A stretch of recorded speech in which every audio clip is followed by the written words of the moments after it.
Համացանցում երևի միայն ես եմ, որ չեմ խոսել հայերի ստեղծած գյուտերի մասին, բանկոմատ, կանաչ դոլար, ցանկը բավականին մեծ է, կարծում եմ, որ այդ թեմաներով խոսելը շատ,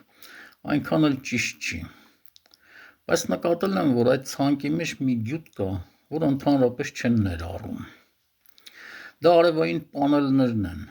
որոնցով հոսանք են ստանում, առաջին նմանատիպ պանելները ստեղծել է իտալահայ քիմիկոս Ջակոմո Չամիչյանը 20-րդ դարասկզբին, 20-րդ դարասկզբի համար դա ֆանտաստիկ գյուտ էր, նման պանելներով արևից հոսանք ստանալ, շատերը իր ժամանակակիցները չէին հավատում և որպեսզի ապացուցեր, իր լաբորատորիայի տանիքին տեղադրել էր այդ պանելները